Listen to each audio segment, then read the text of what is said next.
Pengertian teori pengambilan keputusan. Teori pengambilan keputusan adalah teknik pendekatan yang digunakan dalam proses pengambilan keputusan atau proses memilih tindakan sebagai cara pemecahan masalah. Pengertian teori pengambilan keputusan menurut para ahli. Menurut Suharnan, tahun 2005, pengambilan keputusan adalah proses memilih atau menentukan berbagai kemungkinan di antara situasi-situasi yang tidak pasti.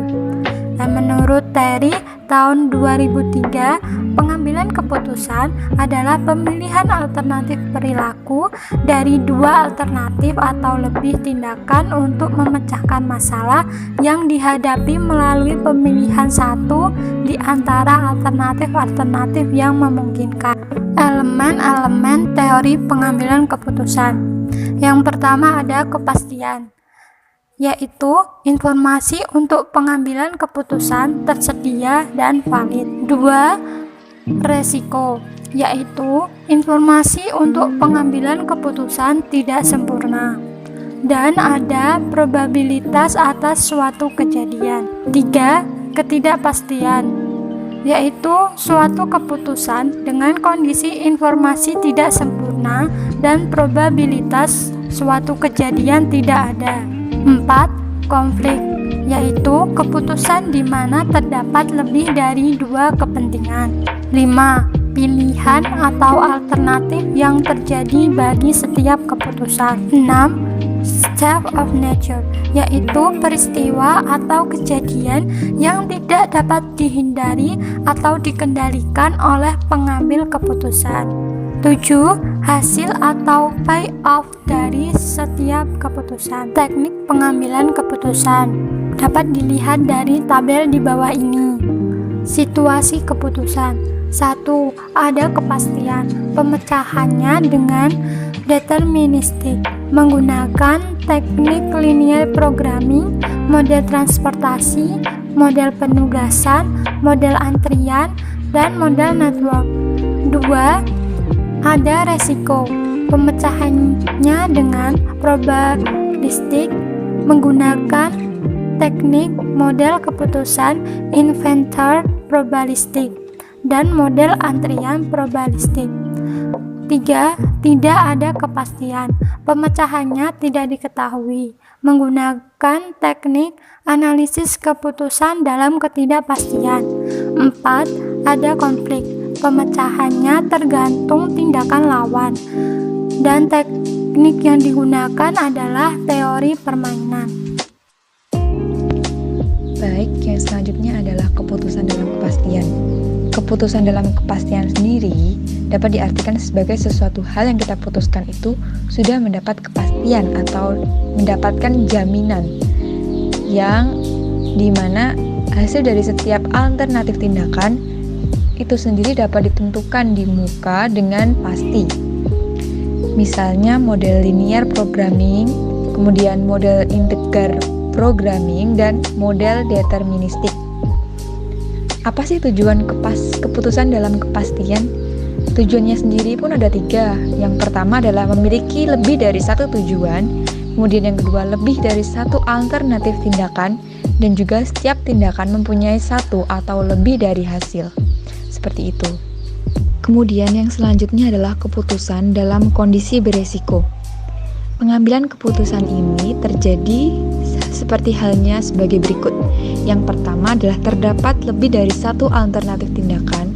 Kemudian pengambilan keputusan mengetahui peluang yang akan terjadi terhadap berbagai tindakan dan juga hasil. Kemudian yang ketiga adalah risiko terjadi karena hasil pengumpulan informasi tidak dapat diketahui dengan pasti, tetapi hanya diketahui nilai probabilitasnya. Seperti itu. Yang selanjutnya adalah konsepsi resiko.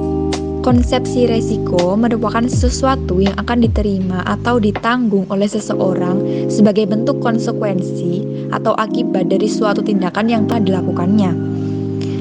Nah, ada 2 konsepsi resiko. Yang pertama adalah kesempatan atau kemungkinan timbulnya kerugian atas tindakan tersebut.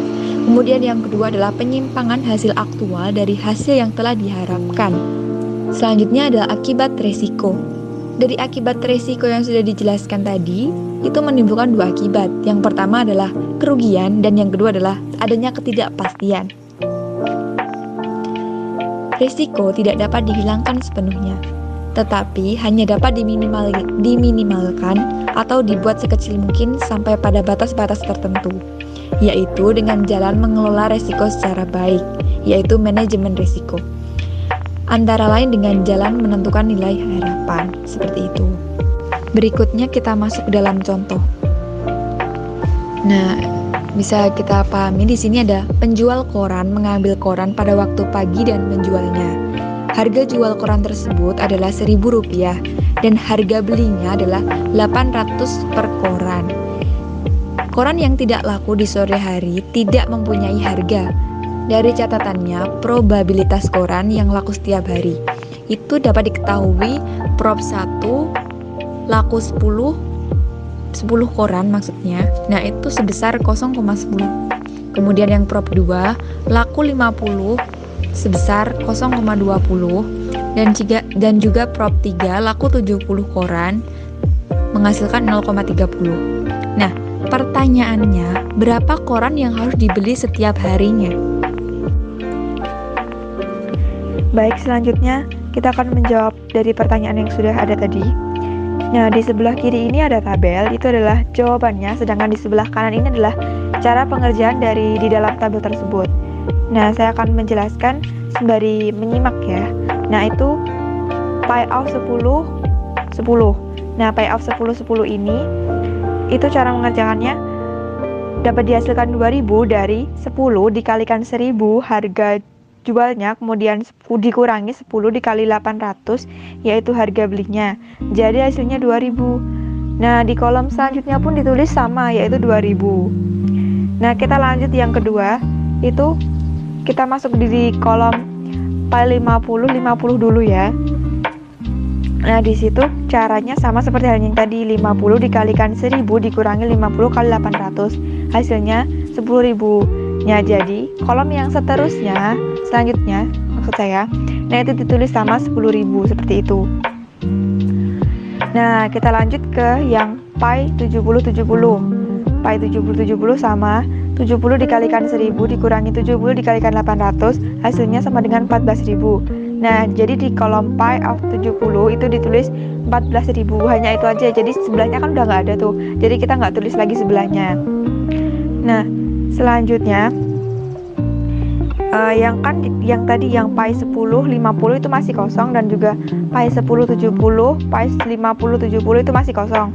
Yang kita isi dengan caranya sama kayak tadi, yaitu pi 10 dikalikan 1000 dikurangi 50 dikalikan 800 sama dengan minus 30.000, seperti itu caranya. Nah, kemudian yang pi 10 70 itu 10 dikalikan 1000 dikurangi 70 dikalikan 800 hasilnya sama dengan minus 46.000. Kita tulis 46.000. Kemudian yang pi 50 70 itu 50 dikalikan 1000 dikurangi 70 dikalikan 800 hasilnya minus 6.000.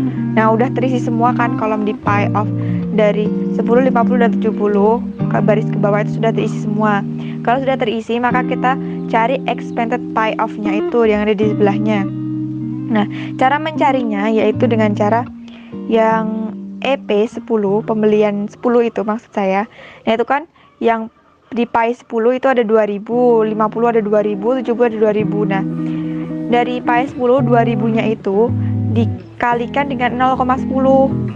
Kemudian ditambah 2000 dikalikan 0,20, ditambah 2000 dikalikan 0,30. Nah, hasilnya itu adalah 1200. Jadi expanded pi of-nya yang EP 10 itu kita tulis 1200. Selanjutnya EP 50 dan EP 70 pun sama halnya, contohnya yang tadi saya sudah dijelaskan di EP 10.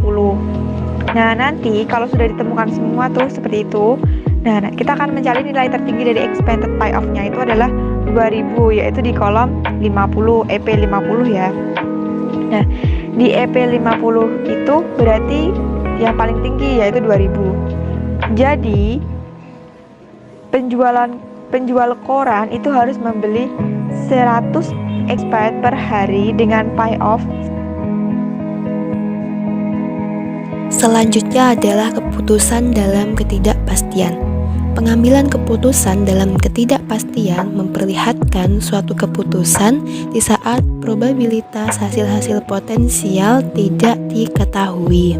Kriteria-kriteria yang digunakan. Yang pertama adalah kriteria Maximin atau Wald-Abraham Wald. Kriteria ini digunakan untuk memilih keputusan yang mencerminkan nilai maksimum dari hasil yang minimum. Asumsinya, pengambil keputusan adalah pesimistik atau konservatif tentang masa depan. Kriteria yang kedua adalah kriteria Maximax, S. Maximin. Kriteria yang digunakan untuk memilih alternatif yang merupakan nilai maksimum dari payoff yang maksimum. Asumsi pengambil keputusan merupakan yang cocok bagi investor risk take. Kriteria yang ketiga adalah kriteria minimax regret atau penyesalan, LJ Savage.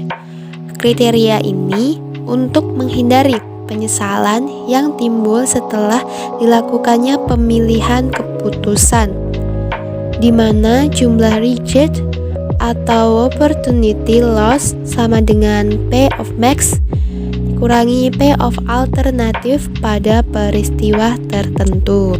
Kriteria yang keempat adalah kriteria Hurwitz atau kompromi antara Maximax dan Maximin, Leonid Hurwitz.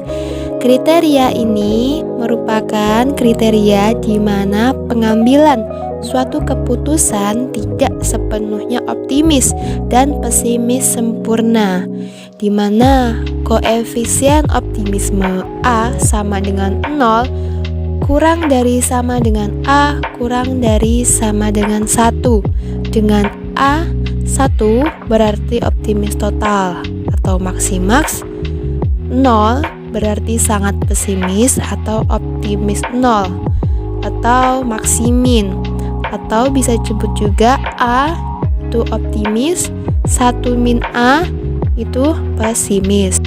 Kriteria yang terakhir adalah kriteria Laplace atau bobot yang sama, equal likelihood. Asumsi semua peristiwa mempunyai kemungkinan yang sama untuk terjadi. Diagram keputusan. Diagram keputusan adalah suatu rangkaian kronologis tentang keadaan yang mungkin terjadi pada setiap alternatif keputusan. Adapun contoh kasus dari penggambaran diagram keputusan. Pada awalnya, perusahaan BUMN yang memproduksi barang-barang pertanian mampu menguasai 20% pasar, tapi selanjutnya menurun sampai 10%. Hingga pada akhirnya, manajer pemasaran melakukan riset pasar atau survei konsumen yang menghasilkan suatu pernyataan bahwa penurunan disebabkan oleh karena kualitas lebih rendah dibanding pesaing. Dalam hal ini, ada 3 kemungkinan pilihan. Yang pertama, melakukan pengembangan kegiatan atau pengembangan suatu produk. Yang kedua, meneruskan penjualan tanpa melakukan suatu perubahan. Atau yang ketiga, menghentikan produk yang dimaksud. Materi berikutnya yaitu tahapan penggambaran diagram keputusan. Yang pertama, kumpulan alternatif awal, yaitu kumpulan alternatif pertama yang wajib dipilih oleh seorang yang ingin mengambil suatu keputusan, seperti mengembangkan proyek, meneruskan proyek, ataupun menghentikan suatu produksi. Yang kedua adalah kejadian tak pasti. Kejadian tak pasti ini merupakan kejadian yang melingkupi alternatif yang pertama tadi. Jadi kemungkinan-kemungkinan yang bisa terjadi terhadap alternatif yang dipilih sebelumnya. Alternatif yang ketiga adalah alternatif lanjutan yang merupakan alternatif dari kejadian tak pasti yang muncul. Alternatif ini seperti memutuskan untuk memasarkan produk baru atau tidak dipasarkan sama sekali. Yang terakhir adalah kejadian tak pasti yang melingkupi alternatif lanjutan. Nah, maksudnya adalah kejadian yang mungkin bisa terjadi setelah dilakukannya alternatif sebelumnya, sehingga produk ada dua kemungkinan, penjualannya mungkin tinggi maupun rendah. Setelah tahapan penggambaran diagram keputusan, selanjutnya adalah penetapan nilai. Penetapan nilai dihasilkan oleh suatu nilai tiap jalur dalam diagram keputusan sebelumnya. Di sini ukurannya terserah, bisa ukuran moneter, baik dalam bentuk rupiah, dolar, dan sebagainya. Yang terakhir adalah penetapan nilai kemungkinan. Setelah melakukan penetapan nilai, maka langkah selanjutnya adalah menentukan nilai lain yang digunakan untuk petunjuk besarnya kemungkinan kejadian yang tidak pasti. Walaupun kejadian tak pasti muncul di luar kendali, dengan dilakukannya penetapan nilai kemungkinan, maka hal tersebut dapat ditetapkan berapa besar kemungkinan-kemungkinan yang akan terjadi.